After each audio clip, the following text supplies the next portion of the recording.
Kinumpirma na ng tumatayong head coach nitong si Tank Davis na kanilang target na i-knock out itong binansagang The Matrix ng lightweight division na si Vasily Lomachenko. At ayon pa mismo kay Tank Davis na matagal na nilang napag-aralan ang mga signature moves o yung side-to-side angles na galawan nitong si Lomachenko. Kaya madali na lamang raw nito mapapatulog sa ibabaw ng ring ang matandang Lomachenko. Sa kaugnay pa rin na balita ay inamin na rin nitong si Tank Davis na isang hype lamang or pakulo ang mga ginawa nitong paghahamon noong mga nakaraang buwan kontra sa halimaw ng Japan na si Inoue. Kumbaga ay ginamit lamang nito ang paghahamon kay Inoue upang ipromote ang naging laban nito kontra kay Frank Martin na hindi pa gaano kilala sa international boxing. Kung maalala ay ganito rin ang naging paraan noon ni Floyd Mayweather sa pag-advertise sa sarili nitong laban na kung saan ay parati nitong binabanggit ang rematch kay Manny Pacquiao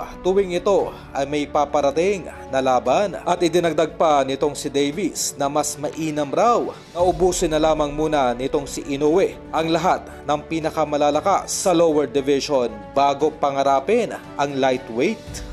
Dahil masyado raw maliit para sa kanya itong si Inoue. Sa kabila na ang dalawa ay magkasintaas lamang. Kung ating titignan ay isa na lamang ang natitirang elite fighter sa 122 division na hindi pa nakakalaban ni Inoue. At ito ay walang iba kundi ang former 3 division champion John Riel Casimero. Subalit sa hindi malamang kadahilanan, nasa halip na itong si Alas ay mas pinili nitong si Inoue na labanan ngayong darating na Setyembre ang hindi kilalang fighter at alaga nitong si Gibbons na si TJ Duhaney.